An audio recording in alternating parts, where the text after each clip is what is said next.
welcome everybody. This is For Music's Sakes Podcast, episode 3.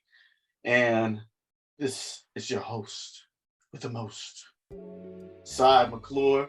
And I got my partner with me, my homie, my road dog. He's on the road too, so literally my road dog right now. Go ahead and introduce yourself, my brother. Yeah, man, I go by Mr. Shake Them Dreads, you know what I'm saying? No, I'm playing. had to get an E40 reference in there a little bit. But no, Kyron Walker, as usual. I'm out here in Chattanooga, Tennessee, as a young buck. Yeah, on all the references. Yes, we out here. We out here. Happy to review one of the what's been labeled, one of the most classic albums of all time as far as hip hop goes. Oh yes, I think you all know that what we were talking about. It will be the great, the one, the only Nasir Nas Illmatic. Oh man. I know that was a little dramatic, but dramatic, Illmatic. I'm a beast at rhymes, bro. You're there. I never say static. Illmatic. I'm gonna say dramatic again because I don't know what else gonna rhyme with that attic part. Oh, but that was in the attic. See, I be at the top of the dome. I ain't got nothing else, so let's get it on. Yeah. Hey. Hey. So I had to come up in here, for those that maybe not be able to see me if you just listen to the audio part. This is the grimiest shirt I could get for a grimy album. I'm still a nerd, dude. So I had to go and represent, man, with a Killmonger Black Panther. This is the most gangster thing I got in my closet. So this is what we're gonna roll with right now for the Illmatic, just straight. This is the gangster. This is the gangsters I get. You know what? I like that side. Like you said, for those who cannot see, I am also just wearing a black and gray long sleeve shirt because right now in Chattanooga, it is just kind of gloomy and not really heavy rain, just sprinkling rain, but it feels like a Nas day. It's like you can feel happy, but there's just nothing but gloom and doom. Right around the corner. That's perfectly how to describe Nas as a whole. Yeah, man. That's what I'm saying. Like it feels very Nas like. Because I almost threw on something like a little more colorful, and I was like, that don't work. Yeah, I wasn't feeling it after I heard this album. Man, we can talk about it. I don't know if you want to talk about it now or later, but man, like listening to this album, I had to throw another album on after, a couple albums on after to get my mood right. Okay, let's talk about it right now. Well, because I don't know if we're gonna remember to do it later. So, because this is something new. Okay, so here, let's just do this before we go through and review the album. What albums did you have to play after Nas? I'm very curious about this. Like, what albums did you have to come up with? Oh, actually, one of them I had played in my head a little bit. Okay. So it was hilarious, but I just wasn't around my phone, so I was like, can't stop, won't stop, yes, so I can't stop. Like I had to give some. Okay, so moving. So what I was thinking to myself was, I was walking around like cleaning up. I was like, man, there is such a contrast between this album and then the last album. Even though the last album was called Minstrel Show, like the one that we reviewed. Yeah. But it was funny and satirical. Even though it was like heavy concepts, very funny, very enjoyable, entertaining. Not that this album's not enjoyable, it's just in a different way. Mm-hmm. So yeah, I had to throw on, like, I was singing Lauryn Hill's album, the Miseducation. What else? Lil Brother, the Minstrel Show album. I had to just put on some other hip hop. Like I needed like International Players Anthem or something. Like I needed something a little. Oh gosh. You know what I mean? You get what I'm saying? No, I totally get you. So I did the same thing. And so I was glad you actually brought it up. I was like, man, I don't know if I want to talk about it because I felt a way after this album. Man. Bro. And I messed up, dude. What'd you do? Because right after, I was feeling that gloom, but right after, I was like, let me go listen to some more Nas stuff and see if he does this on the other album. And I was like, nope, that's a mistake. That's a mistake. Bro, you went down the rabbit hole, man. You're gonna be nothing but doom and gloom, bro. Next thing you know, you're gonna be showing up on this podcast in black and white instead, bro. You ain't gonna be colorful at all. No color. I was feeling bad. Like when you told me, well, I won't have to get into that. Never mind. I'm good. I'm good. Yeah, I'm good. We out here. Okay, so I'm gonna tell you right now, I had to go and I had to listen to Common. Man, like the next thing I heard, I need to go. Well, and I was like, I just needed something a little bit more positive. Yeah, man.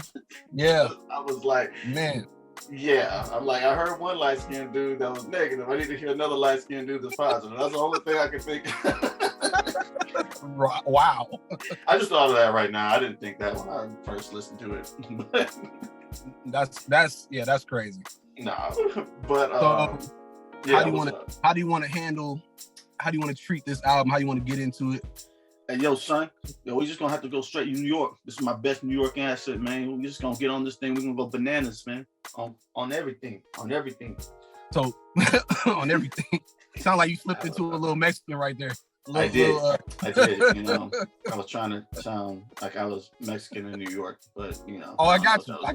It worked for me. So, you want to go track by track? You want to start like that, or how you want to get into it? Bro, however you want to go to it. I don't even know where to start with this album because, look, you know what? I'm going to say one thing about this thing, and some people are going to probably be mad at me. Uh-oh. I was disappointed in this album. Oh.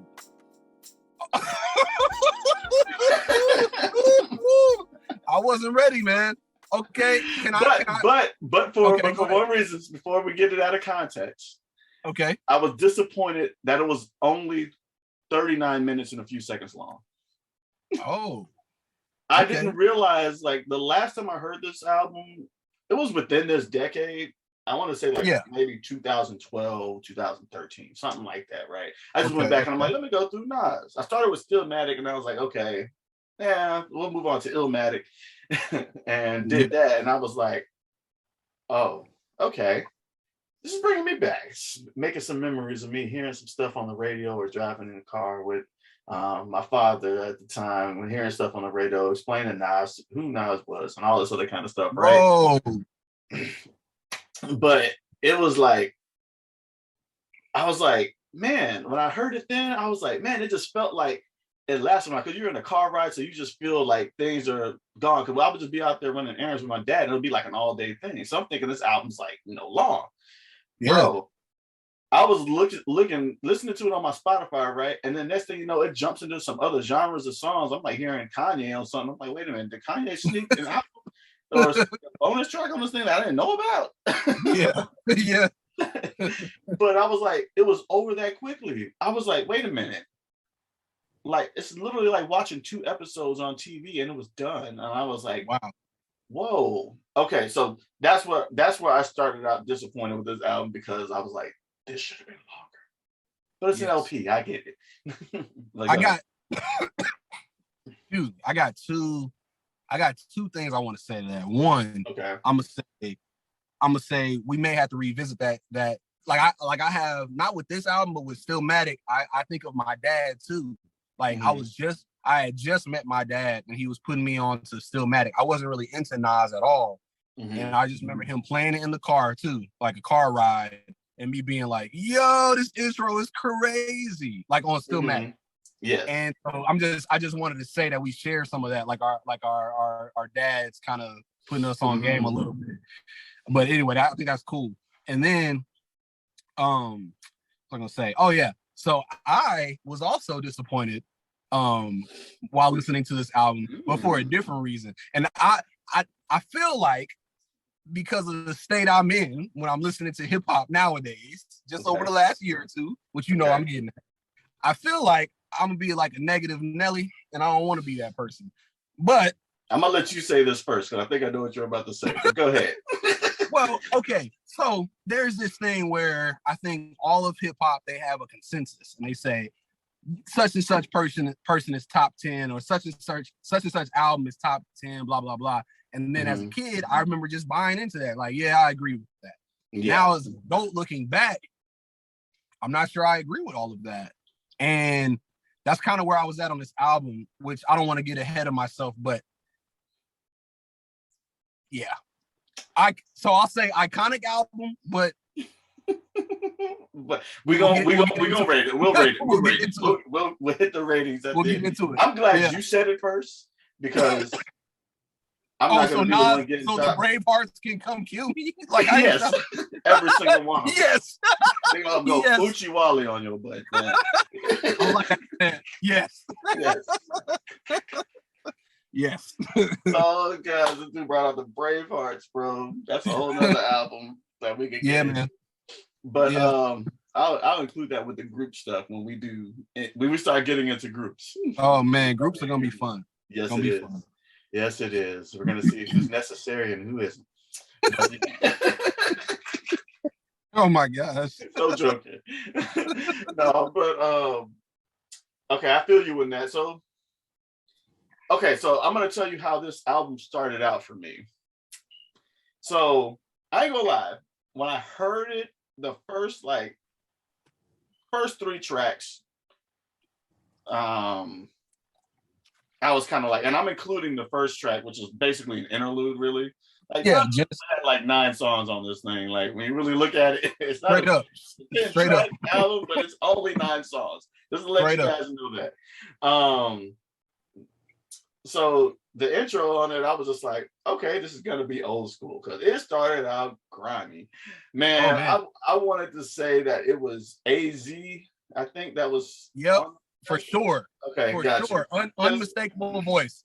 Bro, it's like he's got a mix of gangster, but it sounds like a child too at the same time. Totally, dude. Totally. And I'm like, I feel like he's good on his threats, but I'm like, at the same time, I'm like, I don't know how seriously I take it. Like, maybe this dude's a little dude. If I ever walked up on him, like, if I needed to confront him, I'd be like, okay, he's talking real, but I'm like, dude, I'm not gonna get past his voice, man. I'm not gonna take him seriously, man. You know, those are the scariest cats because then he'll still shoot you. Like the scariest cats. Those are the scariest guys. Man, and it tripped me out, man. And like the other reason why I have this though is I got the headphones. I just had to be old school today just because this is an old school album. And it is hip hop. I will give it that it is hip hop. But at the beginning, like the first 3 tracks, and I'll go dissect it a little bit one by one. Bro, I was kind of scared, to be honest with you. I was like, scared. Is this gonna be like this old school type of rapping where like like I got the dance and I got the breaks and I'm gonna take it back on it to take it, like some old school rap thing? And I'm like, man, I don't know if my mind is ready to be bored by this. Oh man, that's what I was scared of, and I was bro, I'm not ready for this. So I kind of was in a mood when I was first listening to the album. Okay. So it started out grimy. It was kind of, funny hearing AZ, and I'm like, oh, okay, I remember that. A little reminiscent, whatever like that. And then it moves into that song, New York State of Mind. Yeah. But I'm like, yo, the beat still goes hard. Excuse me. And the thing that immediately came to me, and I don't know if you remember this, but that sound that it's at the very beginning before it gets into the actual beat and where the drums drop and all this stuff. Like, well, not the drums, but everything else, like the bass line and all that stuff drops. So it reminded me, and I realized that somebody else sampled this thing, which somebody else probably sampled for this Nas album. It was on Lecrae's album, Church Clothes 3, on the very last track when he has like all the spitters on it at the end, like that sound that, and then you got the sirens in the background. I'm like, they got that from Nas. And it just made me automatically think about that. Okay. Yeah, but go ahead. Go ahead. But the rhymes in it though, the rhymes in the first one, I had to say it was a good intro track. Like as far as like somebody hopping on the beat and just killing it. Yeah, he did that for me. Yeah. But I'm not gonna keep going because I can keep going. So I'm gonna get your opinions on where you at with it right now. Okay. Remind me if you can. Okay. There is another song. It might be the last song, another song where Kanye, one of Kanye's favorite sample, I don't know, sound effects that he uses is on there. And I didn't notice it when I first heard this because I didn't hear this in '94 because I was 4 years old. But I heard it like years later after I was already into Kanye, maybe 10 years later.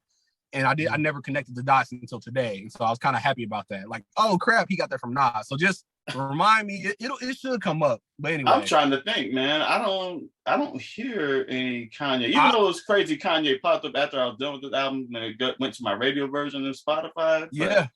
You'll have to point that out to me and they'll bring it back to my recollection. The sample that I'm talking about is actually on that album, that Common album that you were listening to, actually. But we'll get into that. Okay, so, yeah, get into that. Because I wanna say this is my favorite Nas song, period.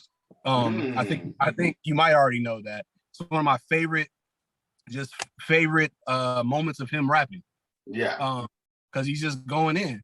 And I feel like if you've never heard Nas, this is a good song to listen to understand how he raps. And yeah, I just, man, the whole thing. So we can get into some raps, but it's just the way he says stuff. But I don't know where you want to go. Bro, yes. I will have to say that like this track in itself is the epitome of how Nas raps. Yeah. Period. Like it's not gonna change throughout his like this is it. I'm not saying it's the best rhymes or nothing like that, but just it is the way the he style. approaches. Yeah. Like, bro, and get this, bro. He was only 20 years old back then, bro.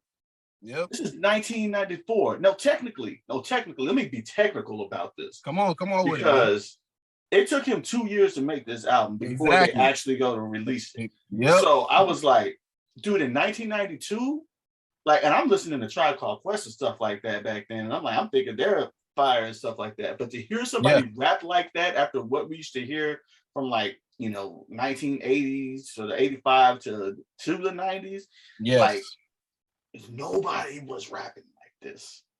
Yes. And my voice is grimy as I'm saying it. Like, dude, well, it has to. What? It has to. This young cat at this age, like, come on now. Come on. Beastly. But go ahead. In a way, like when you saying that, it kind of reminds me of Lupe. Like when Lupe hit the scene, it was kind of like, how is this guy rapping like this? Because he's kind of a street cat, but not really. But like, you're like, but how are you? But then he's intellectual with it, but then he's like killing you with rhymes that you don't even understand until years later. And it's just like how, like, that's, to me, that's how he hit. Like, even the way I listen, like, when I hear it, it takes me back to 94, and I wasn't even listening to this in 94, but it takes me back to like, anyway, let me give some lyrics here, man. Oh, shucky ducky. Let's see. Shucky ducky. Let's see what we got here. Well, while you're looking that up, let me just say, for me, the chorus alone did it for me. Yeah. Like, and I'll just say, I think it said, keeps large ends erasing and their wise basin. It drops deep as it does in my breath. I never sleep because sleep is cousin. Hold on. You got to do the little when he does it on that line. He goes, it drops deep as it does in my breath. I never sleep because sleep is the he got the little it's the cousin of death. Yeah, he got the little because sleep is the cousin of death. Beyond the walls of intelligence, life is defined. I think of crime when I'm in New York state of mind. I'm not even in New York, but this opened up New York for me, bro. I was like, yo, this place must be grimy as heck, bro. Like, so imagine 2004 Kyron 2005, somewhere in there, just moving to San Antonio, being in a big, metropolitan area for the first time. Hearing this album. Yeah, hearing this album, dude, and how grimy, like I know nothing of this. I don't know nothing about this stuff.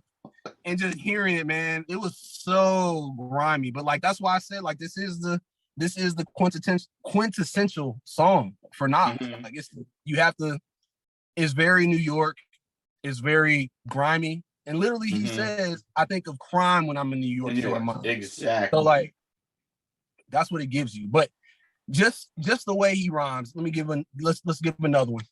Okay. Let's give him another one. Of course, parental advisory, people. I'm not gonna cuss on here, but I'm just saying, of course, this does not mean we support what he's saying. We don't condone anything that this guy supports. Yeah. We are talking about rhyme schemes, putting words together, all that kind of stuff. Yes. So the way he says, be having dreams that I'm a gangster, drinking Moet's, holding text, making sure the cash came correct. Then I step investments in stock, sewing up the blocks to sell rocks, winning gunfights with Mac the Gospel, just a ninja, walking with this thing. Like he's just like when the beat come back,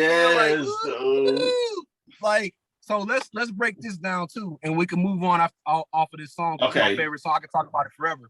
But one thing is, why I like Nas, once my dad put me onto him, is because he always, as we said, he raps in a way that's like, I was thinking about what's the hip hop song, man, like the very first one. You talking about Hip Hop Delight? Yeah, I think it's that one. Is that the one that hip hop? Yes, hip hop. What's the first lines on that? Oh, now what you're hearing is not a test. Same. I think so. Song? Yes. I'm rapping to the beat. So it's very methodical. One line sounds like the next line. Nas is not gonna give you that. Nas is gonna change up in the middle of the line. That's why I like him. So it's been said that he's more like a saxophone player. Like he's gonna find his little spots and kind of like improvise over the beat, which is why he's so interesting. Bro, because I love that description though. Go ahead. I love that description. Because especially during this time, unless you're like, well, I guess even Tribe, like they're doing loops, like meaning like musically, it'll be interesting. They got jazz chords in the back and whatnot, but they're sampling and it's looped. So it'll be 4 or 8 bar loop. Like even a good example was last time we was talking about, oh my God, yes, oh my God, over and over. And so with Nas, like he could have easily taken the route of, I'm gonna do this line, next line is gonna follow the same kind of pattern, but he kind of walks in it, and he's like in and out. Yes, and like the beat is still constant. The beat is constant, and he's not, and that's why I like it so much, because it makes you like, he's one of the ones that I would practice rapping with. Because you don't know where he's going to go necessarily. You know what I'm saying? So anyway, that's I'm my glad favorite. You said that. But no. He's like unorthodox for the times, for the time. Yeah, that was on a whole nother level, because like you were saying, like rhyming on the beat was the thing to do. Like even Tribe Called Quest did stuff like that, but it was just like, fun and stuff like that. Like this dude, when he came out, just rapping differently, just straight up showed off the jazz lyrically. Yes. On hip hop, basically. Like when you said saxophone, I'm like, that's exactly what I was thinking, because I'm like, this kind of introduced me more to what jazz would be vocally in hip hop. But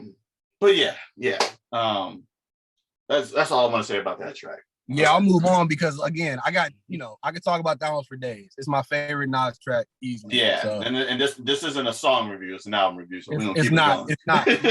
Yeah. Keep it moving, man. So next track up, it was Life's a Bee. And Then You Die. I don't think it says that at the title part, but I think it's just called Life's a Bee. And this one, I'm not gonna lie to you, first run listening to it, I was like, I don't like this. Now, I want to hear why though. Is it lyrically, like, is it what they're talking about, or is it the actual beat and all that, or like what is what disappointed me was I just heard something so grimy, right?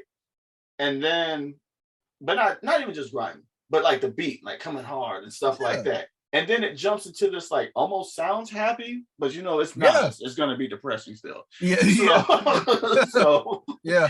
So, but it's like it was a little too light for me I was like, what? Like beat wise, like jumping straight from that to that. I never noticed that side. The track playing. I was like, I never noticed that side. Let's talk about that for a second. I never noticed that contrast because you're right. Because the first the it's so different. The first one, the little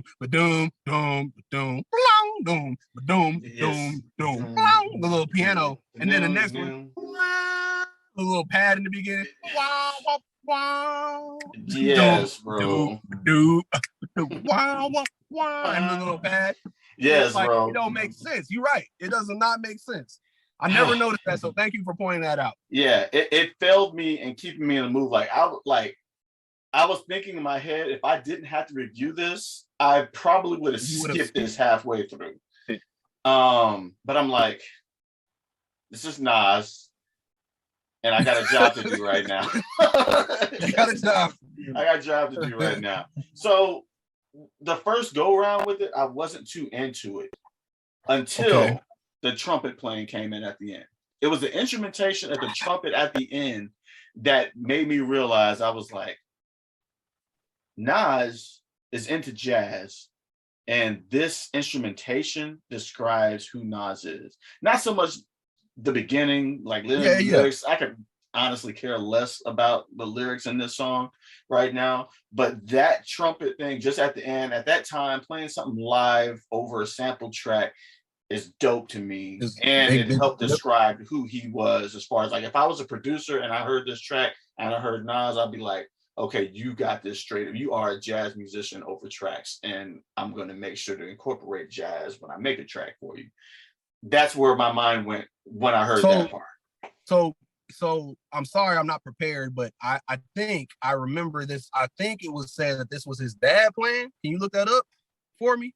Ooh, that's a good question. But while I look it up, you go ahead and you fill in what you feel about the song.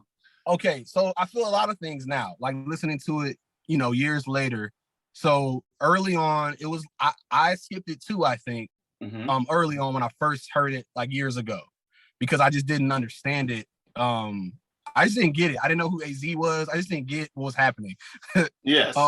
And so I think I skipped to the other things that made more sense. But then I came back around and I remember it being one of my favorite songs, probably second favorite song off this album. Mostly because of AZ.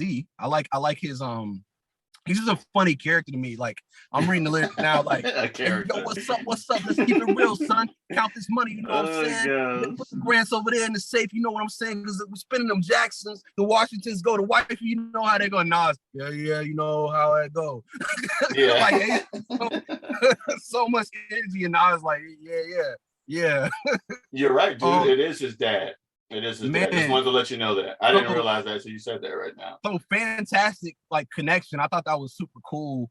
And it's just to me, the song makes you, it gives nostalgia vibes to me.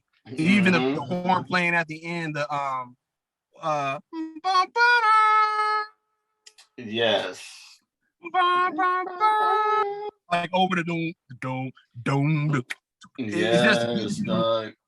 It just gives you these vibes. And so I love how AZ comes in. I don't even know what he's talking about, really.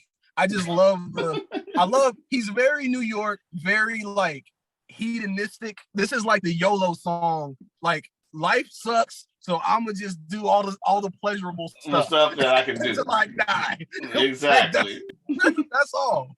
So it's such a funny, but then he hits you with he sounds intelligent. He's talking about closed bank rolls, H word, you know what I'm saying?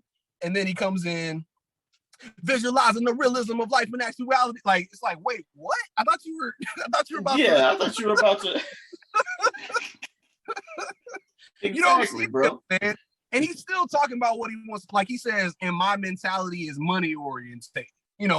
So he's still talking about money and all this, but it's the way he's saying it. He's like, yeah, it's a weird way to come in. I think it's just weird. Yeah, So, it was one of those things. Yeah, I got you on that. I got you on that. It's super weird, dude. Yeah, it was like I really felt that this could have been placed a little bit later. But then again, what can you do when you only got 9 songs? Yeah, you can't do much, man. But the connection, like you said, even with this follow, go ahead. Oh, I'm sorry, man. I just wanted to expound more upon the YOLO kind of theme. Oh, go for it. You know, he's like, me, until the day we expire and turn to vapors, me and my capers will be somewhere else stacking plenty papers. Keeping it real, packing still, getting high, because life's a bee and then you die. So it's very, like I said, I mean, this is, you only live once. Like, very like, these are the things we're going to do. And then we're going to die. And that's it. And then it's just a weird song. I feel like they didn't think about it much, you know, like they just kind of put it together. Because Nas comes in, I woke up early on my born day. I'm 20. It's a blessing. The essence of adolescence leaves my body. Now I'm fresh in my physical frame is celebrated because I made 1/4 through life. Some godly like thing created. Like he's coming. It's almost positive. Yeah. You know.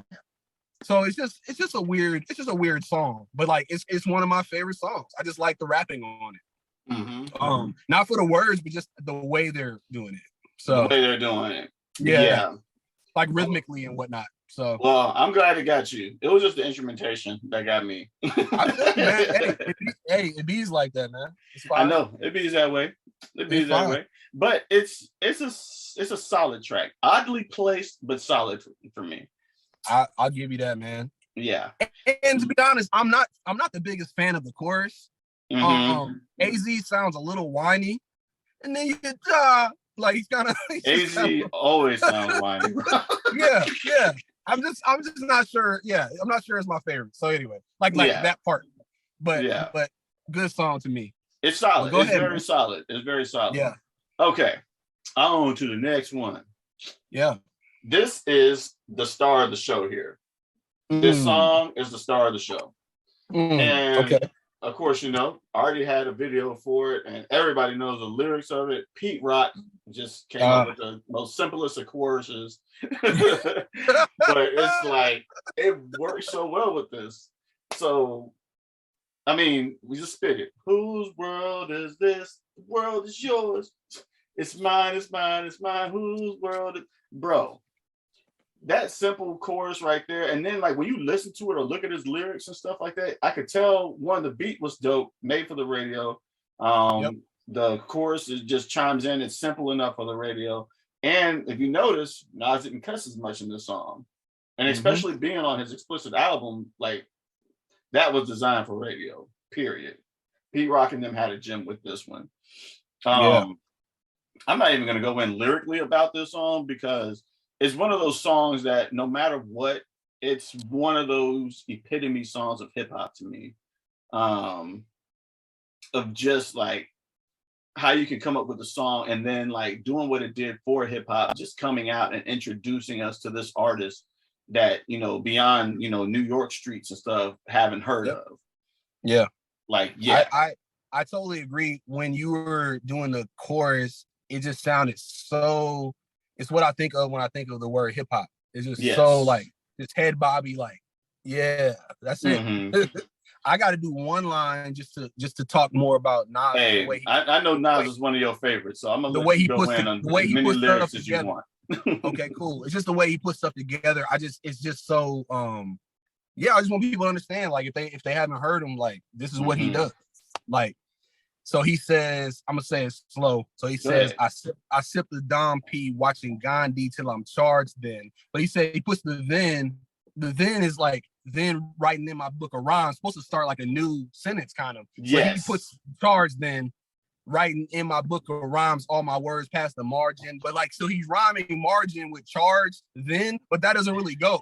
But like he makes it go because that's the way. That's what I'm saying. You would think he's gonna rhyme with charged because like it's kind of the end, like till I'm charged. But till I'm charged, then writing in my book. That's what he does. Dude, the way you even just said that one lyric, because I know that lyric too, but it just looking back at it and being able to review the album, and we're talking about him being a jazz musician on it, I was like, dude, he's describing exactly how he rhymes. Like his words move past the margin. Yeah. And it ain't like it ain't like you're scratching. I didn't even catch that. Yeah. Come on, I didn't even catch that. And it's not like in the margin, we write stuff. When you try to write something and like, I don't like that word, you scratch it out. If you're writing on paper, that is like, I still write on paper. Yeah. But like you scratch it out and then you try to go beyond the margin or whatever like that. Man, it's like, no, it's not that. It's not like that type of margin. Like he's got so many words he can say, and it has to go past that. Like I don't want to put it down on the other line because I don't have enough paper at the end.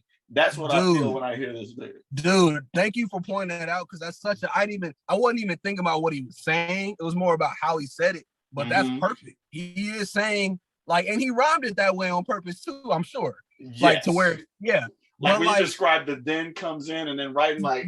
Yeah, he did that. I'm not even looking at the lyrics right now online, and I could tell like where he cut it off. He did it on purpose, man. Mm-hmm. And I don't know. I just want, that's what he does. Like that's his whole vibe right there. His whole style. Like he's not gonna fit it into this little thing. He's gonna rap over the line. Like it's not gonna rhyme sometimes until later. He's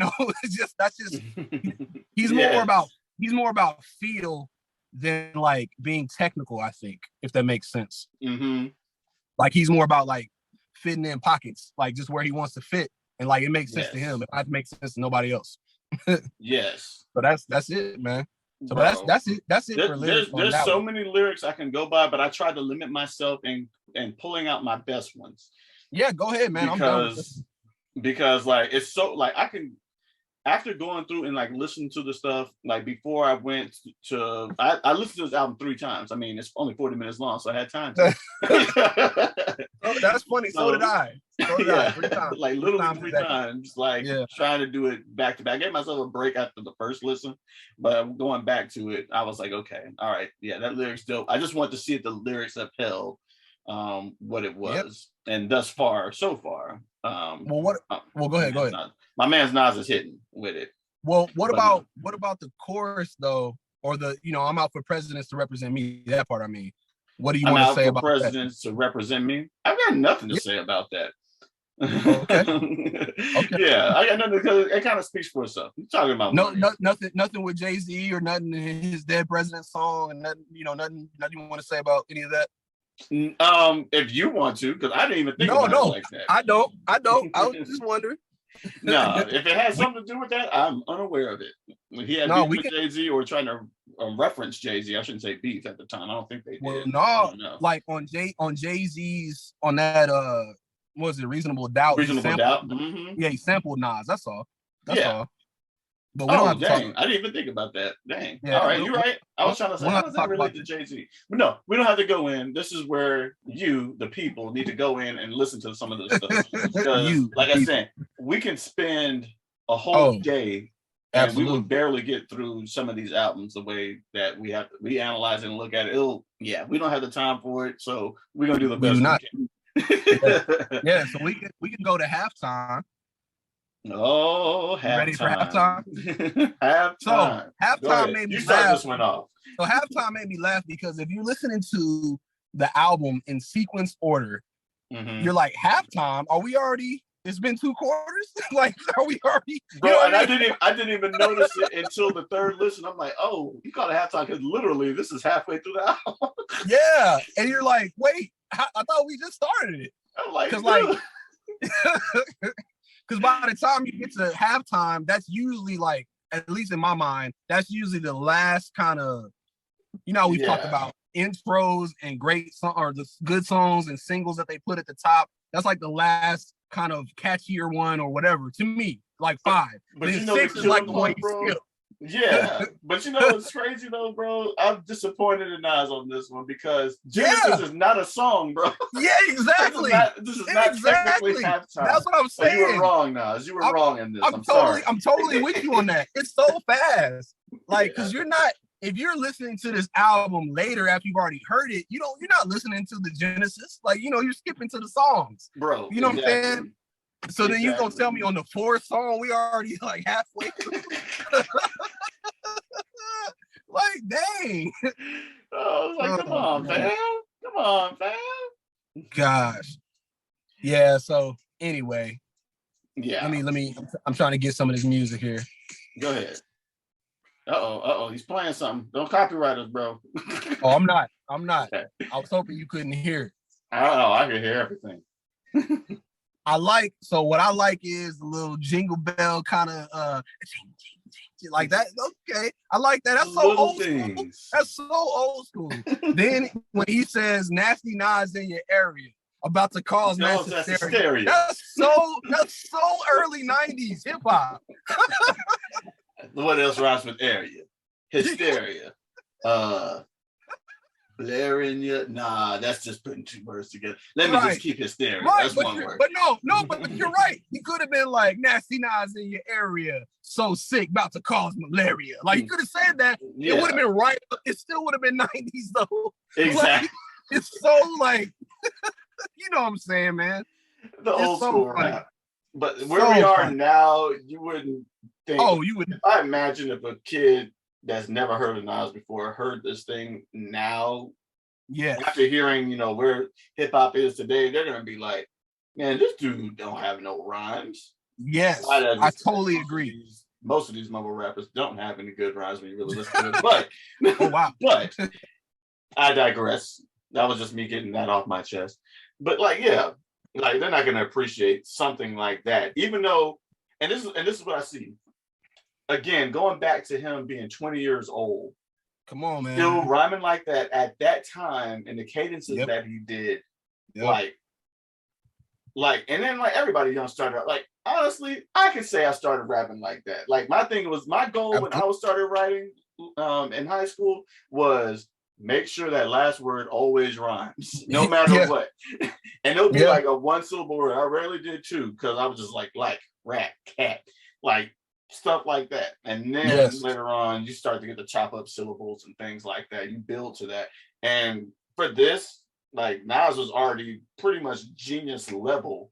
Yep. Where this is the reason why he got so many producers wanting to work with him too. It was like, dude, this is a 20-year-old cat, of course, from New York, so you're gonna have representation, and just go in there and kill it the way he did, different from all of his predecessors. Yep.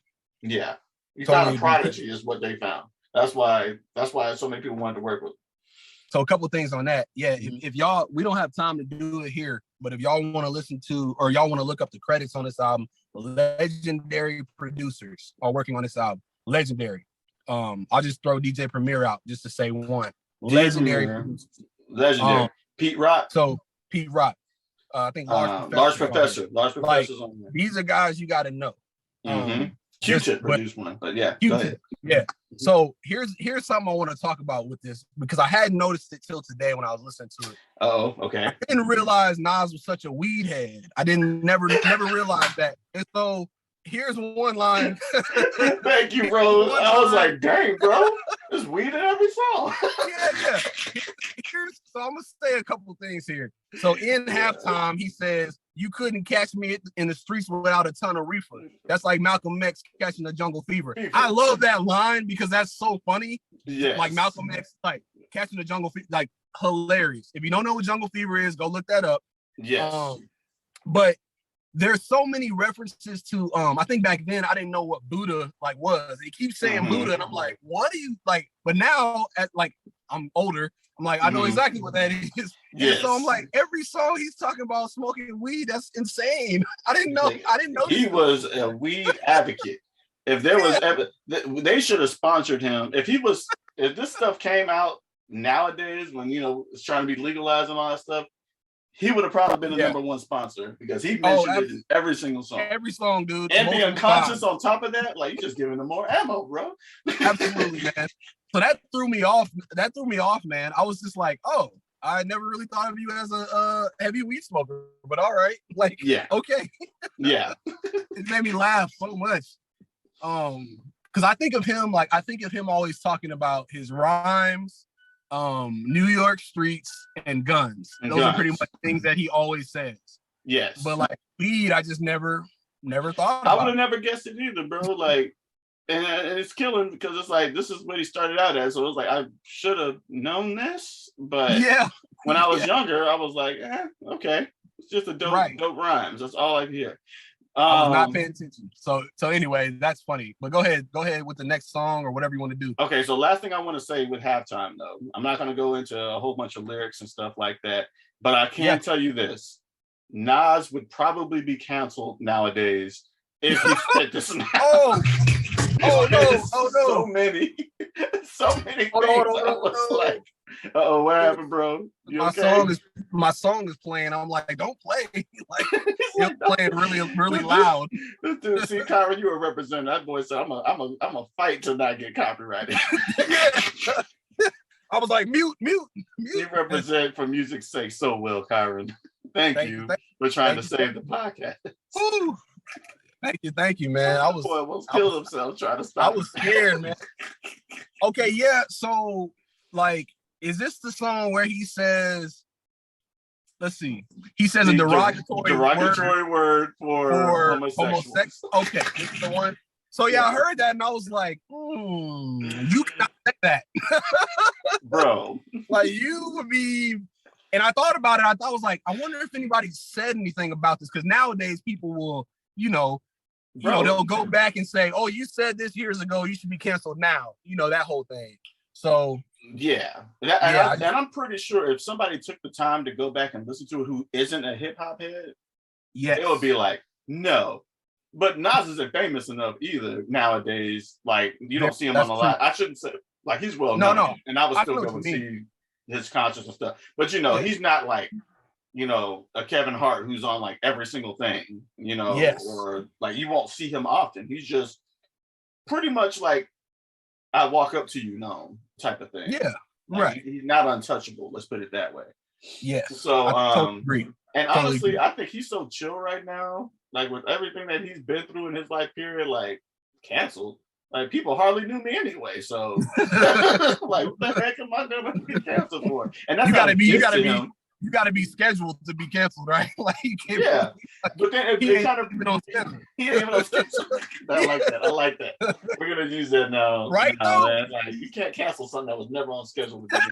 I like that. I love that, Kyron. Thank you, sir. Thank you. Yeah.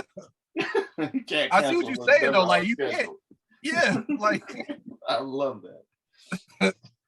But it's like, dude, he's not tripping about it, dude. And then like, it's like, you've got really nothing. And Nas, quiet as it's kept, and talking about him being gangster and stuff, but conscious and all that. The dude is like the humblest gangster. Like he knows people that can probably do you in. I ain't gonna say who. I've only seen a few of them, but I ain't saying no names or nothing like that. But but it's like he knows somebody there. There was like a story somebody told about Nas where they interacted with him. It was like, man, and it was I heard it the other day before we decided to review this album. It was like they were saying something where like he's like, man, you ain't gonna mess with it. I think it was Snoop actually. I think it was Snoop. Snoop was talking about he ran into Nas and it was like, dude, he was just so quiet and cool, and they had bumped into each other or something, man. You got to go hear Snoop's version of it. But he was like, I ain't gonna mess with him. Like he's quiet, but he got some real people with him. Like he's that humble gangster that knows that, okay, he's just chill about it. I actually remember that because it's like an older thing, right? Isn't it? Mm-hmm. Yeah, I remember watching that, laughing.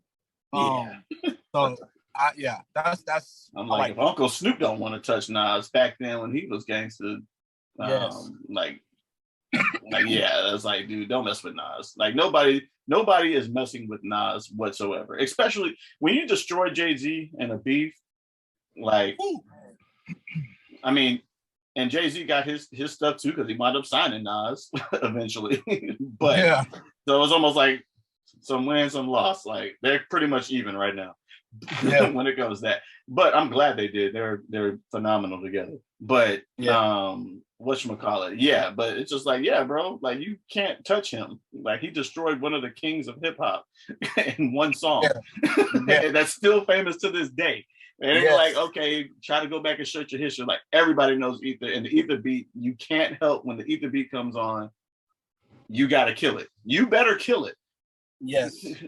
And it made me feel some type of way. Like I listened to Illmatic earlier, and when that song came on, I was like, I had all the feels because like I was like, you put this as number 2, the number 2 track, like it's your intro. As a matter of fact, it's your first track, really, because it's your intro. It's your then intro. You have, this is your first track, and I'm like, dude, like that's like, hilarious. I don't know. It threw me off, and I was like, it took me all the way back to that time, and I'm like, man, this song still is like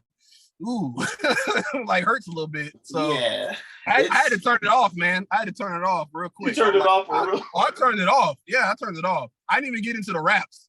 Like it was just the chorus, and I was like, ooh. Bro, that steak face is hilarious. Yeah, I'm like, ouchie.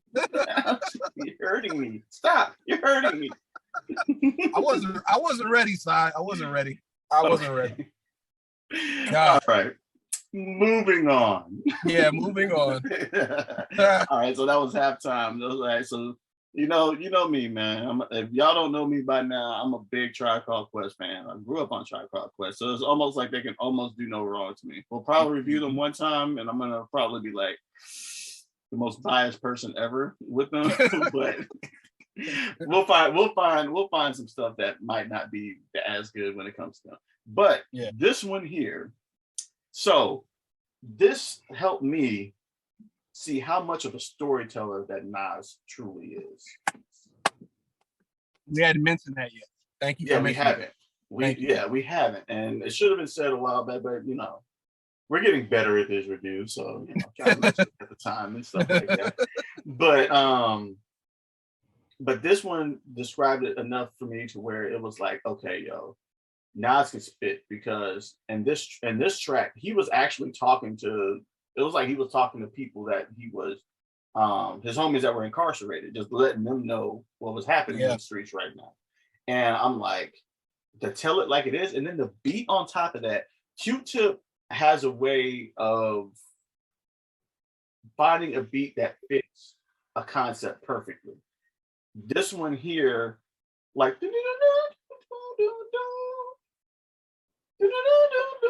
Oh wait. Hold on, Si. What's up? So you skip memory lane and jump to One Love? Is that the tribe in you? I was hoping nobody noticed that. He's like, wait, Q-Tip's coming up next? Oh, okay, Q-Tip. Yeah, let's move on. I purposely did that. Okay. That's okay. That's okay. That's okay.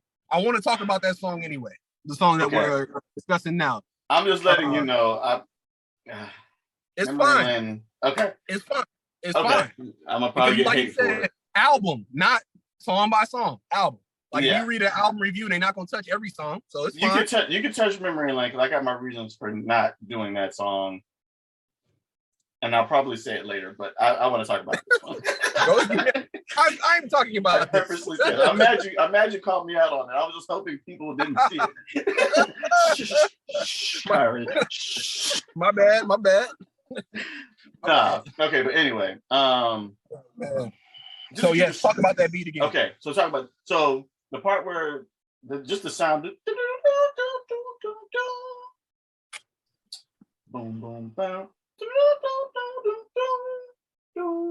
Like those little chimes, I don't even know what the heck they are, but it sets up a mood for somebody to tell a story. Like just the sounds. I could talk about the drums and all that stuff, but those sounds in particular caught me where I'm like, like it does something to your head to keep you into what's actually being said. And Q-Tip found that, and this worked perfectly out for Nas. Like, and this, I think it was the last single actually that from this one, because back then when I heard it, I only heard The World Is Yours or World Is Mine. I heard that song, and then I heard this song. I think there was another single from this one, but I don't remember which one it was. But this one I remembered because that one love. Well, I was about to get into that. So, oh man. So, can we say that some choruses back then were just funny? Like, you saying One Love over and over again, the way he was saying it is like kind of, at least to me is hysterical. Like that's their chorus. One love, one love, one love. Like it's such a weird chorus to me, but like it works. It works though. Yeah. Like I don't know how it works, but it works. It was just the simplest thing, bro. It was literally made for radio. Like it's not even the fact that it's a simple chorus and like, man, y'all couldn't think of nothing better. No, bro. This is a formula, bro. This is a formula. But I know I'm with every time. But I'm saying too, like it's almost. So I was listening to it. I was listening to the music, and the musician in me started, like the wheels started turning. I was like, "Is Q-Tip off key?" Kind of like he sounds like it's not bad. It's just I don't know. It like doesn't quite fit the music to me. I don't know. Whatever note he's singing, it's like slightly different. And I didn't check on the piano, but like it's a whole mood. Like it's a mood though. Like so nothing. He didn't do nothing wrong. It's a mood, but it's just funny. But I'm gonna be real. Go ahead. Q-Tip is kind of off on that to me. I love you, Tribe. I do. I love you. I love you. One of your biggest fans. I'm your biggest fan. But not on this one. Like honestly, I don't even sing the chorus to this one. Like I was like one love. Like the only time I hear something saying one love, I think about that one track. I'm forgetting who's doing it. I'm mad that the artist is in my mind. But you heard that song. One love, one love. You only just have just one love. One love. I don't know. I'm forgetting who sings it. I'm gonna be so mad when I remember it later. But like that's what I think of, and that's the only way I want to hear that now when I hear One Love. And I'm like, and I went back and I heard it because that's the first thing I thought. I'm like, oh, One Love, is this that same guy singing this thing? And I was like, right. How did Q-Tip do it? And I was like, oh, it's okay. But Q-Tip, the beat is fire. The beat worked perfect. Fantastic beat. And it worked to me so much to where this will be the last thing I say. Like it brought to me like, okay, storytelling. Like where did Nas get this influence from? And of course, back then it had to have been Slick Rick. And I'm like, dude, I think Slick Rick had like a big influence on how Nas story tells because nobody story told like Slick Rick. And bringing that element into there, it expanded on what Nas is able to do. Like he could get grimy, he could be conscious, he could be lyrical and just kill something.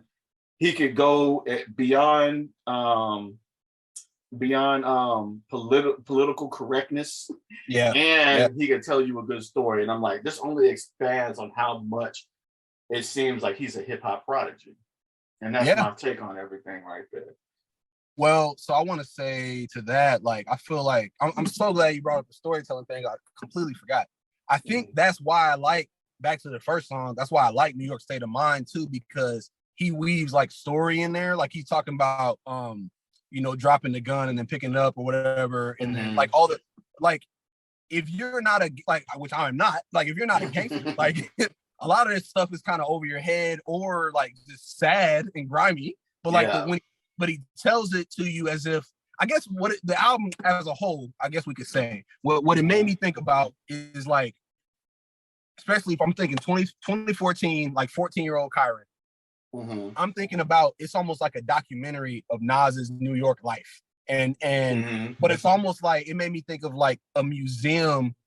I'm trying to think of, not the Holocaust Museum, but maybe a museum like that. Like a museum you go to and you go witness like just history of like atrocities, like bad things, not like a art museum and you go check out cool stuff and like you may go a couple times a year. This is one of those museums like you go and you're like, oh my God, that's crazy. And you gotta like you only go 10 years, every 10 years or something, because there's a lot. And I feel like that's how, to me, like that's how this album is. Like it's just a lot. And if you're not a New Yorker, if you're not grimy like that, it's a lot.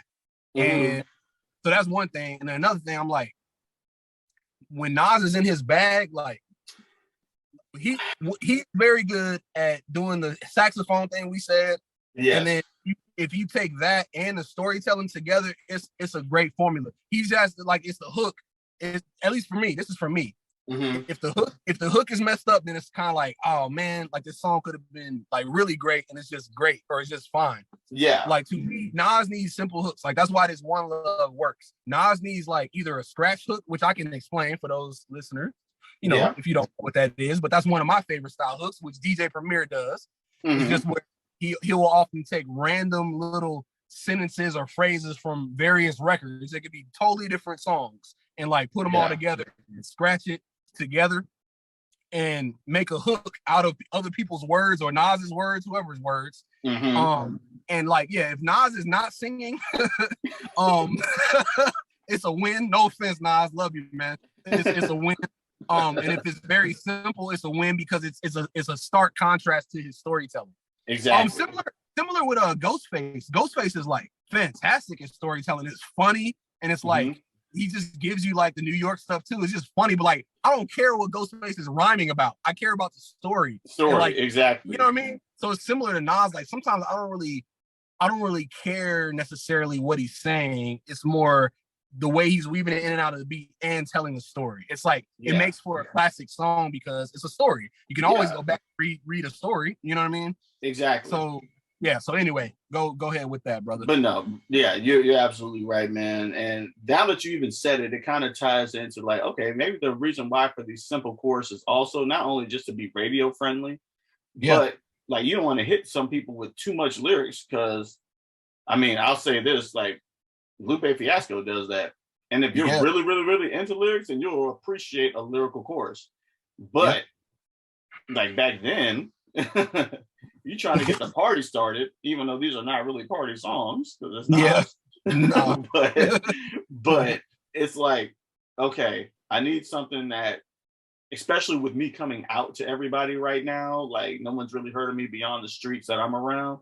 Like I need something that's going to capture these people's minds and hearts. Like even if they don't understand me lyrically, like through the chorus, they can feel the heart of what's about to happen. And I honestly, the team that worked on this album did that very well. And I say the team because you got to credit a lot of people that helped push Nas where he was, because he was straight amateur, like didn't know how to record and all of the kind of stuff. So it was like totally agree. I think that speaks to the kind of the amount of songs they placed on the album too. I was thinking about that earlier. I was like, why is this short? Because I actually like when people go with shorter. It's usually better to me. It's safer. Because when you go with more songs can flop. You know what I mean? And like not land very well. And then if you have them in certain order, it messes up the other good songs that you have. You know. So like I was thinking, I wonder if it's because it's his debut. He was like, nah, I'm gonna just give y'all a vibe. And if y'all like it, okay, I'm gonna come out with another album at some point. But like I'm not gonna give y'all like I'm gonna just give y'all these 9 songs. Like here it is. Here's Nas. Here I am. And like just take that. Yeah. You know what I mean? Yeah. Because I was like, I think that's what they did. Here's the vibe. Like I'm gonna give you crime and grime. Crime and grime. In the New York state of mind. And I was just about to say that in New York state of mind. That's it. And I'm out. Peace. Holla at me if you want to. I'll be back in another 4 years when I write the next album. I'm out. I'm out, man. So I'm gonna tell you this. This is gonna be controversial, but I do not. Let's see. Oh gosh, let me prepare my heart, bro. Let me check out the song. The album song list here real quick. Are we moving to another song? Just to make sure. Kind of. I'm talking about the whole album. The whole album in general. Okay, cool. We can do that. Yeah. So, I think the first few songs are pretty strong. I think the back half are good, but not as strong. That is me. So now what you're saying is Nas is like the Spurs basketball team. They do good, but after halftime and the third quarter hits, the fourth quarter they just drop everything. I love my Spurs, but we do have a bad habit of history of doing that. That's what we do. No, I mean, I don't want to say drop. I guess, okay, I'll make a more provocative statement. Okay. I'm not sure this album is as good as everyone says it is. Okay. I think certain songs on here are very good. As an album, I don't think it's as great as we say it is. I do think it's one of those time capsule things. Like this needs to be buried somewhere. Somebody needs to like dig it out, you know, in several years and listen. Like if you want to know what early 90s hip hop is, yes, and how good it can be, yes, and how good Nas can be, then yes. Yes. But if we're just talking about, because we just came again, not to, you know, comparison is, you know, not great necessarily, but we just talked about the Minstrel Show. I feel like that's a better album than this. Yeah. That's as an album. If we're talking about an album, this feels more like a collection of songs, of just grimy songs to me. It's not cohesive, like you said. The number 3 song, you know, "Life's a Beat," like that doesn't fit right there.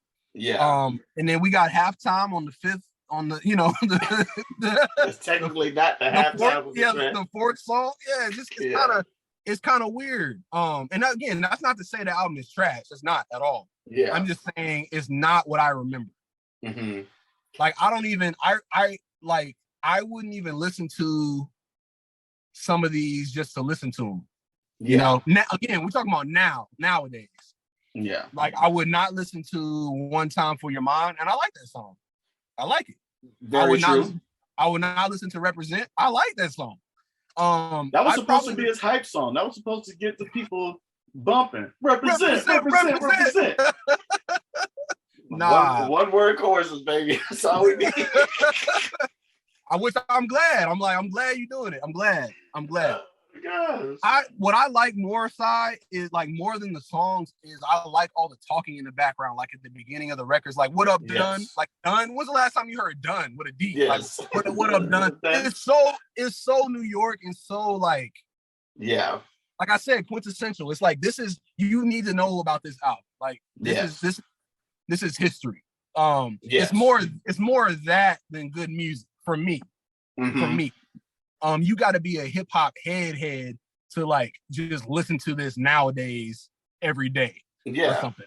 Like I wouldn't. It's not Minstrel Show. I listen to every day. This I wouldn't listen to every day. I listen to like a couple of them if I'm in a hip hop mood. It's just it's a very what's the word? I don't want to say one dimensional because that sounds negative. I guess focused. It's a very focused sound. Like I was saying, a vibe. Like that's a vibe. You know, and it's like, okay, cool. But if you don't want that vibe, then it's like, well, what do you do? What do you do? I just won't buy this out. Move on. Right. I can totally agree, and I'm kind of glad we stopped right there. Because I felt the same way about Memory Lane. Now I will say this. This is one of those moments in Memory Lane that kind of saves it a little bit, is because he switches up the flow and the alliteration he used in there. I kind of like that. It let me know the dimensions of Nas, but it's passable to me. And like, it's not the same. Can we say this too? I'm sorry. No, Because right. we've had this conversation. Can we say, I'm talking about songs. So like, song structure and songs as a whole. I'm not talking about his lyrics. Like he killed. Like it's good. He killed. Not talking about the beats. The beats are great. But even if you have great lyrics, great beat, doesn't make a great song. Exactly. Some of these songs are okay. So like I know all the words to Memory Lane. I know all the words to all of these songs. But I don't listen to all of them. Yeah, exactly. And I'm the same exact way. Like Represent, I tried to imagine what a 90s party looked like. I can say that gave it to me like, hey, I could see like if people were in a room battle rapping or something like that and you wanted to represent your city, I was like, cool. I almost wore just my Texas shirt just because of that song. I wanted to represent Texas. But I was like, I need something gangster and grimy. Like I said, this little gangster thing I can get. Killmonger is the gangster. Yeah. But despite that, like, other than like, even the human nature sample they use at the end of what is it called? Oh, it ain't hard to tell. Talk about that. We gotta talk about that. I was like, back then, that sounded fine.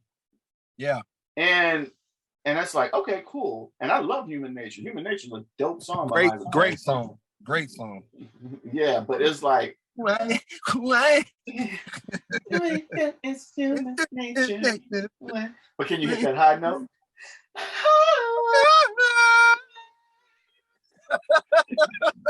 Finally, you gotta hear it. Like, it's just so melodramatic. I love it. Him singing that over the like him singing that note over that is like, yep, I'm good. This is awesome. Yeah, exactly, bro. But I will give this one this. I wasn't fond of how they sampled it in this thing, and that's probably because I've heard different iterations of Human Nature. Yes, being sampled in different songs, and I'm like, I like those versions better than this. But I have to give them props for being able to take a song like Human Nature and sampling it, because that did open the door for other people to sample it too as well. A lot of people don't know that. And it's like nobody was on Michael Jackson's stuff like that when it came to sampling. And when they brought it up, I was like, cool. So that's a good point, because I thought this was pretty early. Because I didn't look up when Human Nature came out, but I was like, that feels really early to sample that. And I remember getting mad at people nowadays sampling like stuff that I grew up with. You know, like they sample like the Santana song or whatever.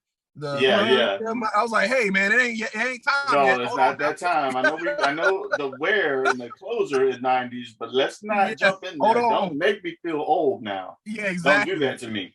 But that's what it made me like, oh, okay, that was already kind of doing this song. You know, that song, whatever it was within the 5 to 10 years previous of 1994, I'm sure, yes. Right?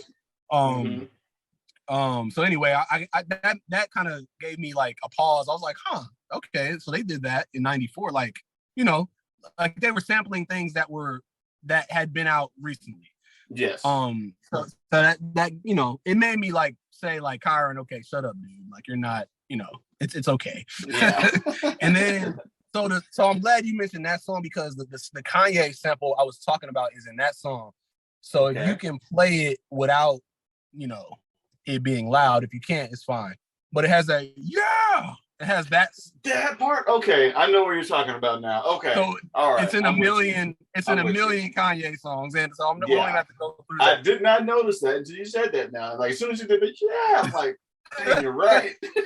You are absolutely right. That threw me off, but that goes to show like one of those things we were saying, like nothing's new under the sun. Like I used to love that sample, and in my mind, again back to 2004, like in my mind back then as a teenager, I'm thinking like, man, Kanye's so dope. Like where'd he get that sample from? Man, that's great. Da, da, da, da. And he is dope. It's not like he's not, but like that came from somewhere else. And who's to say that Nas even that could have been before Nas too? Because people were sharing samples all the time. You know, they had the same kind of you know, like in other words, if you weren't sampling from a record, like straight up from a record that nobody sampled from, then all y'all are sharing like sounds.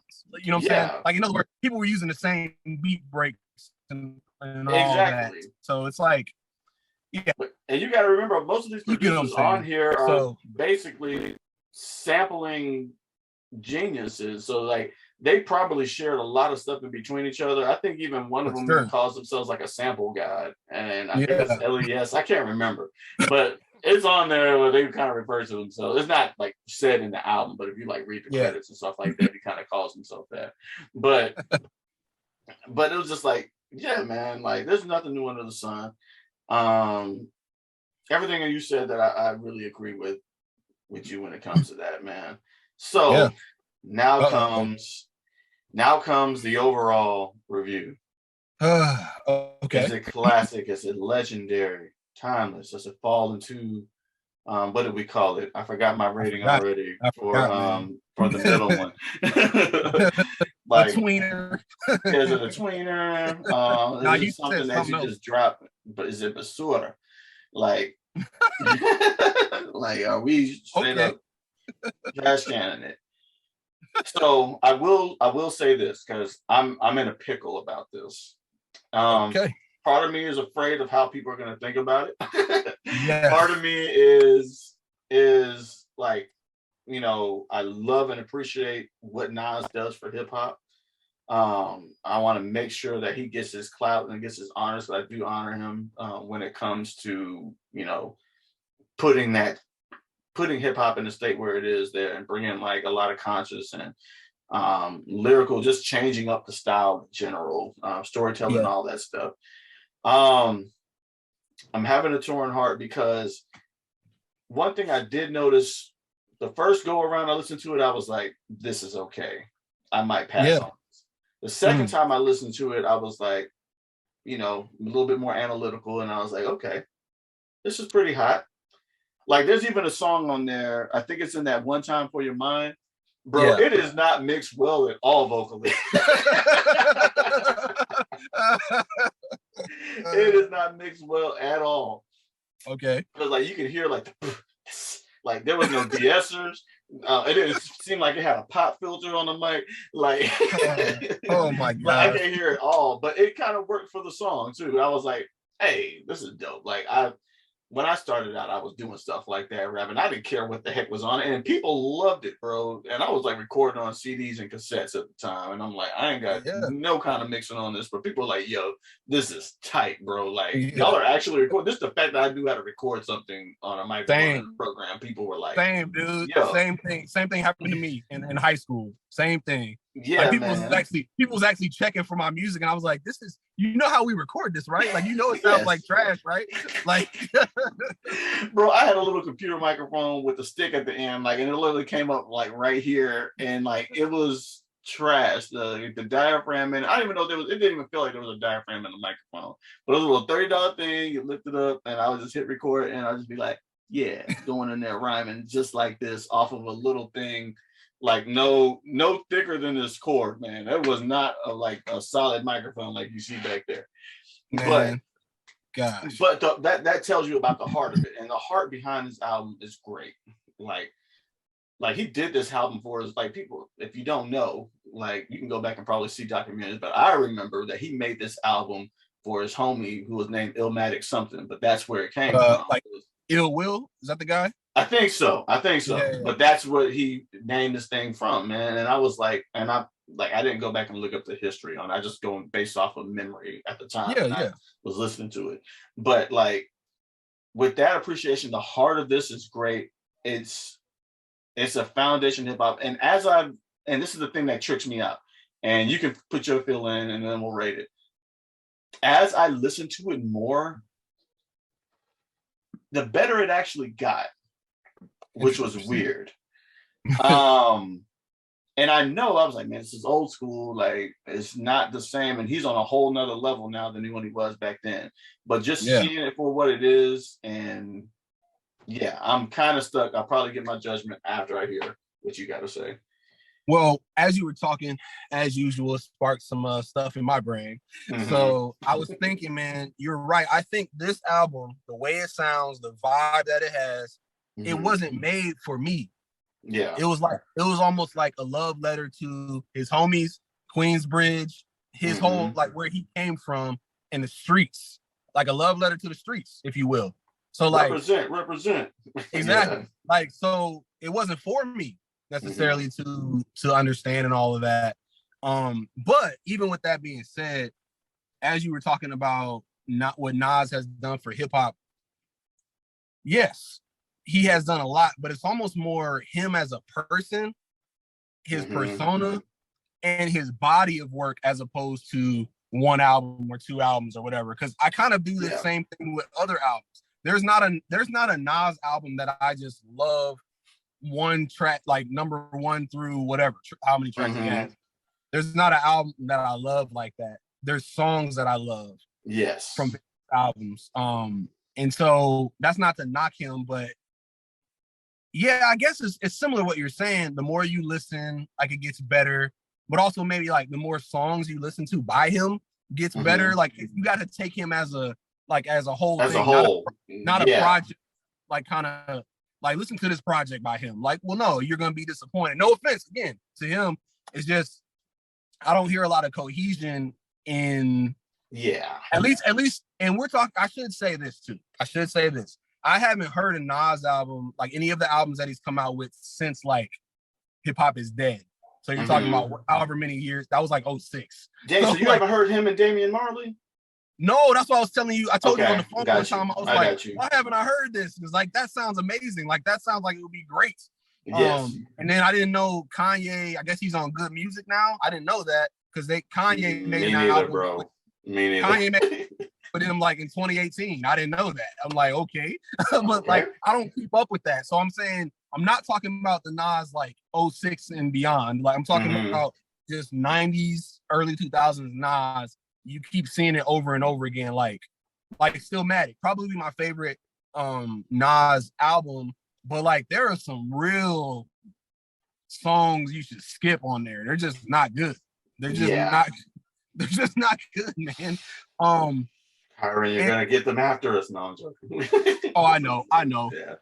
But I think he was going through an identity thing. I think he wanted to live up to Illmatic. I think he was trying to figure out the whole, Puff Daddy thing. Like he was trying to figure out all that kind of stuff. Like, should I be like glossy and stuff too, or should I just be how I was, or because you won't find like a glossy song on Illmatic. You will not find that kind of Puff Daddy vibe. Tell me what's your price. Just to back it up. You can hold my eyes. but still, Matic, you'll hear it in other albums. You'll hear it. Like he's trying to find himself, and so I say all that to say that Illmatic is not timeless in the sense that I don't want to like. I'm fine if I never listen to it again. I know that's blasphemy for some hip hop people. And that's okay. We got our opinions. Yes. But I do think it's essential listening for somebody that's never heard hip hop. Yeah. I think those two things you can hold that tension. Like, no, do I want to listen to it every day or do I want to have it in my collection right now? No.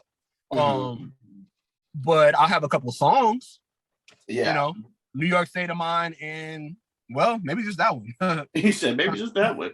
Yeah. I'm trying to think of another one that I would have. Whose World Is This? Whose World Is This? I do like that song. It jams. We'll say that one. Yeah, that's fine. Okay. I mean, I don't get me wrong. I do like Life's a Beat a lot. It's just I don't necessarily have to listen to it. Like, does that make sense? Same here. Like I like it a lot. Like I said, I'd rather get the second half of that song. Well, not even really that. Maybe the last 40 seconds of that song, and I'm good. with the horn part. With just the trumpet. That's all. That's all I really was into. But go ahead, man. So, or did I answer the question? I don't even know if I answered the question. No, it wasn't even a question. I was just like, wanted to hear what you said to see if it helped give me some more perspective on something that might sway where I'm going to be going with it. I say this. It's a historic album. It's good. It's solid. But not timeless to me. I'm just going to put it that way. So we saying the same thing. Don't hate me. just opinions, man. Like, love Nas. I don't know nothing about hip hop. Yeah. Blasphemy, man. No. Get this right now. Light up the comments right now. These dudes don't know what they're talking about. Oh God. Hey people, Sai doesn't know. I'm turning the comments feature off. There will be no comments. No comments. So you got an opinion, call us. Email us. Yeah. Email us all your opinions. And maybe, just maybe, if you give a good enough argument, then we'll put it on the timeless wall. Yeah. But I totally agree. Which I'm still trying to come up with a name with, so I got some help. That's We'll get a good name. That'll come. But yeah, I totally agree, Si. Like, which made me a little sad, a little bit, just because I have so many feelings with this album, but like I don't anymore. Yeah.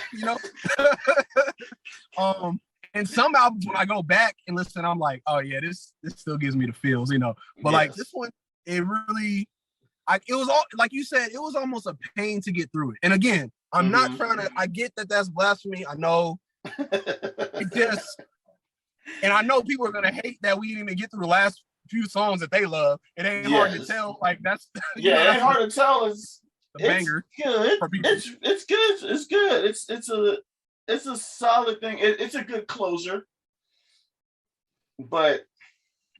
Like you said, maybe not for me. Like back then, I was like, "Oh yeah, this is dope. This is fire. This is introducing me to what New York is like." Because I'm not from New York. I'm straight San Antonio, born and raised. That's a good point. My taco stands is where I spend most of my days. I like that. I like that so much. Yeah. That's hilarious. Well, you got me. I was thinking of like a Hispanic Fresh Prince now, so I'm not go there. I'm not go there. Oh gosh, I'm gonna look laugh. up how you say Fresh Prince in Spanish, bro. That's what I was thinking. I was trying to think of Spanish words, dude. I couldn't think. Man, I'm still trying to learn some more Spanish, man. I'm not gonna do it. Duolingo app, and I'm not there yet. That would be so epic. It'll be so epic, but I'm not gonna do that. Yes. What was I saying, dude? I forgot. Yeah. Go ahead. So I was saying that you mentioned something, man. It made me think of something. I guess I was just saying if there was a New York documentary, which I'm sure, I mean, there's millions probably. There's so many out. But I'm saying if they were gonna make one that included like hip hop or something, you have to have one of these Nas songs in the soundtrack. You know? Yes. Like that's what I mean by like yes, like it should be. It's a part of the culture and all that, but it's not as an album. If we're talking about album review, it's not a timeless album to have in like, I'm thinking, what's the thing called? We talked about the CD, remember the old school CD cases, which I think you still own, but you know, you keep in your car and you like flip it and all that. And you got I don't want Illmatic in mine. No offense. Again, no offense. I'm just, if I got a 6 CD changer, y'all know what, y'all probably don't remember that. Y'all know what that is. If I got that in my car, like it's not getting a rotation. No offense. Yeah. It fits more today. It fits more today in the Apple Music Spotify thing where you make your own playlist. It fits with that.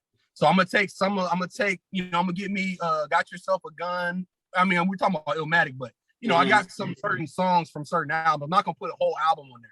There are people like that I will put an entire album minus on the playlist, and you're gonna see the algorithm just plays them throughout the whole thing, and like you might hear 3 songs in a row by that person, and then you'll hear something different. But yes, so that's where we're at. So I guess we're done, man, and I guess the internet's gonna cancel us, but that's okay, you know. Yeah.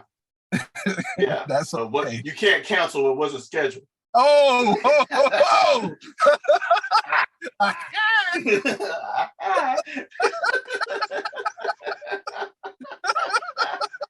I love that. Gosh, I love that. Man.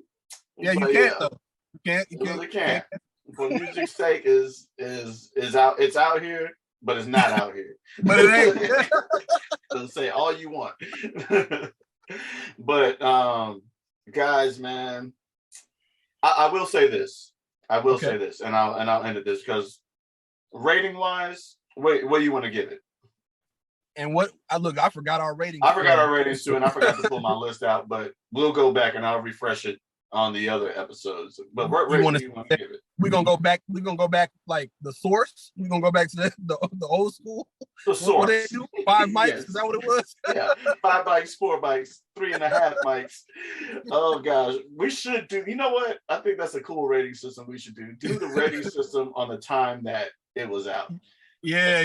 Like, I like that. From that. We'll do that. I like that rating system. I like that. And we'll still keep the timeless thing, like when it goes up on the wall, but we can, like if it's not so timeless, we can rate it by whatever that rating was during that time. We'll keep. I like that. Okay, so man, that's hard. So I'm thinking about. I don't even know what the source rated it originally, but I'm like, do you want me to rate it? I guess that's hard. Because I can rate it for now, or I can rate it when it came out. No, you know what I mean? This is something but we're talking about longevity. This is right now. Like, right. Does it still? You right. Does it still speak volumes today? Is it like that? Let's speak into it like if it was now. So 5 mics. 5 mics. What do you give it out of 5? 1 out of 5 mics. You can even say no mics if you want to. I don't think you're gonna do that. You're not that crazy. Oh God. Hey man, Zoom is gonna like shut down. Golly. So man, that's rough. I'm gonna say 3.7 mics. 3.7 mics. So basically what you did this is 3.7 mics, bro. You just gonna cut out the whole thing itself, where the sound actually comes from. Is that what the mic is gonna look like? I'm sorry, man. I wanted to give it more than 3.5, man. 3.7 sounds right to me, man. Okay. That feels so bad. So don't feel too bad. Don't feel too bad. Nas's Illmatic, for me, it's only 9 songs.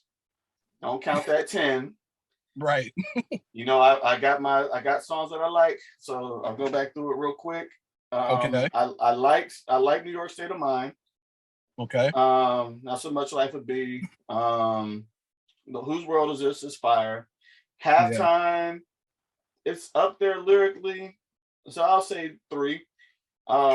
Memory Lane, like I said, I didn't even talk about it, so I'm not saying it's bad. Lyrically killed it, but it was just something that didn't fit for me through the song. One Love is good. It's a solid track. One Time for Your Mind, it's got heart. Represent, I'm kind of like, I'm not in that zone with that.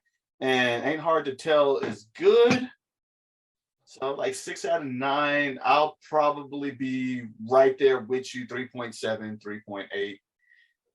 Like, 3.8 mics. I can't believe we agreed. Yeah. I know. Like at first I was like, man, like as we were talking to it, I was like, man, this might be a solid, if I was in my way of thinking before we came into the review, I'm like, this might be a solid 4.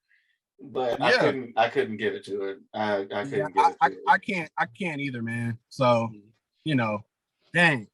I know.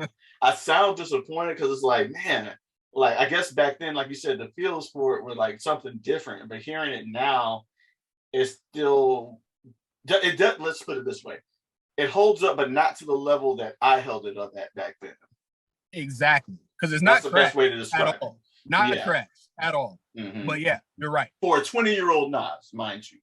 Yes. So I just want to make sure y'all hear what we're saying. We're not dissing Nas. We're not dissing the album. Yeah, because even you're right. Because again, it's even impressive. You know what I mean? Yes. Like it can be all these things at once. Like it's even like an impressive. I don't know. Group of beats and verses, like all that. It's impressive for the time and all of that. But still, it still doesn't. Like you said, it's not.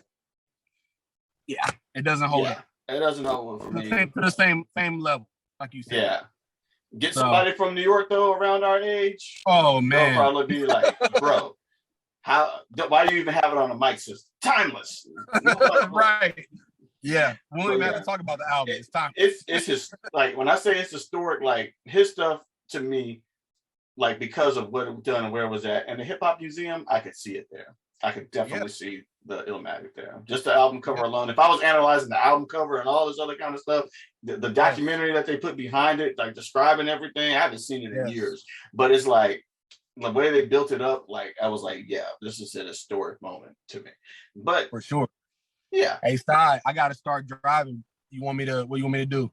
Oh no, we're closing out, bro. I don't even have a story behind this one, man. Like I don't have no odd story that we could have done, but like I appreciate this review. It made me think a little differently on some things that we may go back into and hear some more old school stuff. Yeah, for sure, man. For sure. Yeah. But we will close out. We thank you guys for I hope you guys were entertained. I hope you guys got some knowledge, got some insight on some stuff. And you probably hate us, but that's okay because we still love you. God loves you, so we must still love you. Nah, not that. Right. I love you regardless if he said that or not. Like he commissioned us to do that. But I have to say, this has been For Music's Sake, episode 3 review of Nas' Illmatic, solid album. We love you guys. We thank you guys, and it's just Kai and Sai, and we out, man. We out here.